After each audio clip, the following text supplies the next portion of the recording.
तो नमस्कार दोस्तों। तो चलिए आज का वीडियो स्टार्ट करते हैं। तो चलिए जान लेते हैं। देखिए सबसे पहला क्वेश्चन, देखिए दो जीरो से दो जीरो काट दीजिए। जैसे देखिए कोई वस्तु है 27 की थी, उसमें कुछ वृद्धि हो गया जिससे वो क्या हो 36 हो गई। तो यही वृद्धि प्रतिशत बताना है। देखिए 27 की वस्तु थी, उसमें कुछ वृद्धि हुआ जिससे वो 36 की हो गई। तो कितने की वृद्धि हुई?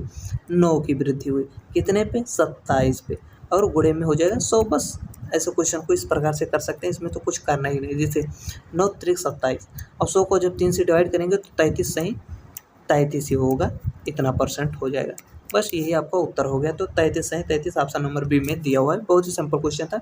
चलिए और क्वेश्चन देख लेते हैं। देखिए एक क्वेश्चन दिया है, निम्नलिखित में से कौन सी संख्या जो 2 और 5 दोनों से विभाज्य है। तो ऐसे क्वेश्चन को आप ऑप्शन से ही कर लीजिएगा। जैसे 2 और 5 से विभाज्य होने का मतलब कि लास्ट में 0 या 5 होना चाहिए। अब देख लीजिए इसमें तो है नहीं, इसमें तो है नहीं, तो ये दोनों तो होगा नहीं। और उसके बाद देखिए 2 से विभाज्य होने के लिए 2 का डिविजिबिलिटी रूल क्या बोलता है? लास्ट में कोई सम संख्या हो या 0 हो तभी वो 2 से विभाज्य होगा। तो ये देखिए ये सम संख्या है नहीं, ये भी विभाज्य नहीं। एक ही ऑप्शन बचता है जो 2 से भी विभाज्य है और 5 से भी विभाज्य है। तो ऑप्शन नंबर डी हो जाएगा हमारा करेक्ट। तो चलिए अगला क्वेश्चन देखते हैं। देखिए निम्नलिखित में से कौन सी संख्या 8 से विभाज्य नहीं है। वो 8 का डिविजिबिलिटी रूल क्या बोलता है?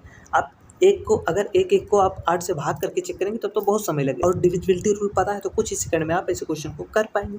इसीलिए तो बार बार हम कह रहे हैं कि डिविजिबिलिटी रूल जरूर सीख लीजिएगा। जानते हैं, देखिए 8 का डिविजिबिलिटी रूल बोलता है कि लास्ट का 3 अंक अगर 8 से कट गया तो पूरी संख्या 8 से कट जाएगी। तो अब देखिए लास्ट का हम 3 अंक चेक कर रहे हैं कि कौन सा ऐसा है जो 8 से नहीं कट रहा है। तो देखिए 344 और 8 से देख रहे हैं, 8 चौक 32, 2 आया 24 हो गया, तो 8 से कट जाएगा। तो ये तो हो नहीं सकता क्योंकि बोला है विभाज्य नहीं है, तो ये तो विभाज्य है। उसके बाद देखिए 608, तो यही हमें लग रहा है कि 8 से विभाज्य नहीं है।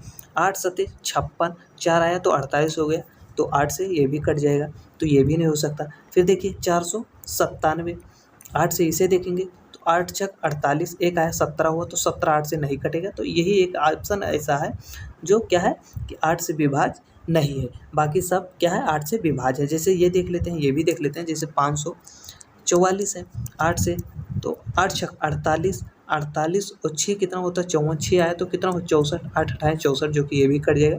तो एक ही ऑप्शन है, ऑप्शन नंबर सी हो जाएगा हमारा करेक्ट। यही है जो 8 से विभाज्य नहीं है, बाकी सभी संख्या 8 से विभाज्य है। चलिए अगला क्वेश्चन देखते हैं।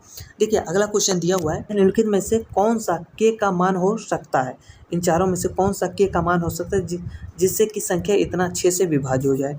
तो देखिए 21, 79, 24 और के दिया हुआ है, और 6 से विभाज्य होने का तो 6 का डिविजिबिलिटी रूल सीधा कोई होता नहीं। इसे इस प्रकार से तोड़िए जिसके बीच में कुछ भी कॉमन ना हो। तो जैसे आप 2 और 3 में तोड़ सकते हो, और 2 और 3 में तोड़ देंगे तो इसके बीच कुछ भी कॉमन भी नहीं रहेगा। 2 का डिविजिबिलिटी रूल हमें पता है, 3 का भी पता है, तो इसके हिसाब से हम क्वेश्चन को बहुत ही जल्द सॉल्व कर लेंगे। जैसे देखिए 2 का डिविजिबिलिटी रूल बोलता है लास्ट में कोई सम संख्या या 0 हो। तो यहाँ पर या तो 0 हो सकता है, 2 हो सकता है, 4 हो सकता है, 6 भी हो सकता है। लेकिन अब 3 का डिविजिबिलिटी रूल क्या बोलता है? सभी अंकों का योग 3 से कटना चाहिए। तो अब देख लेते हैं। जैसे देखिए 2 और 1 3, ये 3 से कट गया। उसके बाद देखिए 9, ये भी 3 से कट गया। 4 और 2 6, ये भी 3 से कट गया। तो अब देखिए 7 है, अगर हम 0 लेते हैं तो क्या 7 में 0 जोड़ेंगे तो 7 ही होगा। तो 3 से कटेगा? नहीं कटेगा, तो हम 0 नहीं ले सकते हैं। उसके बाद देखिए 7 में अगर हम 2 जोड़ेंगे तो कितना होगा? 9 होगा। 9 होगा तो क्या 3 से कट जाएगा? बिल्कुल कट जाएगा। तो के का मान हम 2 ले सकते हैं। और भी देख लेते हैं। जैसे 4 को तो 7 और 4 11, 11 क्या 3 से कटेगा? नहीं कटेगा। 7 और 6 कितना हो 13, 13 क्या 3 से कटेगा? नहीं कटेगा। तो ये भी हम नहीं ले सकते। सिर्फ के का मान 2 लेंगे तो वो 2 से भी कट जाएगी और 3 से भी कट जाएगी, तो वो पूरी संख्या क्या होगी? 6 से विभाज्य होगी। तो इसलिए के का मान हमें कितना लेना पड़ेगा? 2 लेना पड़ेगा। तो ऑप्शन नंबर बी हो जाएगा हमारा करेक्ट। तो चलिए अब अगला क्वेश्चन देख लेते हैं। देखिए यदि पी एक अंक है तो इस प्रकार है कि इतना जो है 11 से विभाज्य है, तो पी का मान क्या होगा? 11 का डिविजिबिलिटी रूल भी आपको पता होगा, नहीं पता है तो ज़रूर वो वीडियो आप देख लीजिएगा, वहाँ से आपको बहुत ही अच्छे तरीके से सब कुछ पता हो जाएगा। देखिए जैसे 6, 9, 5, 4 और पी दिया हुआ है, और बोला है कि 11 से विभाज्य। डिविजिबिलिटी रूल क्या होता है? जैसे एकांतर अंकों का योग करिए। जैसे देखिए 9 और 4 कितना हुआ? 9 और 4 कितना हुआ?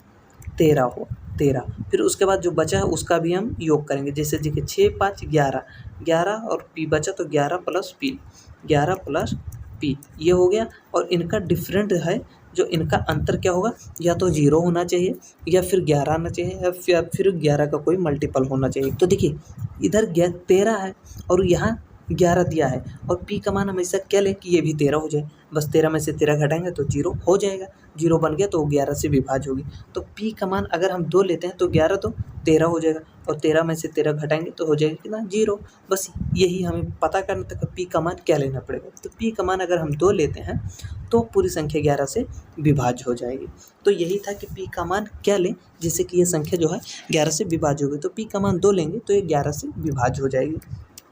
तो बस वीडियो को यहीं पर करते हैं समाप्त, फिर मिलेंगे हम लोग अगले वीडियो में। तो बहुत ही सिंपल क्वेश्चन था, डिविजिबिलिटी रूल से था, जैसे कि 72 का 88 से, इनसे क्वेश्चन बनता ही बनता है। तो आपको डिविजिबिलिटी रूल जब पता रहेगा तो चाहे छोटा पूछे या बड़ा, तो आप कुछ ही सेकंड में इस क्वेश्चन को कर पाओगे। तो इसीलिए मैं आसान क्वेश्चन लेकर आया था ताकि आपको अच्छे से समझ में आ जाए। तो वीडियो को यहीं पर करते हैं समाप्त।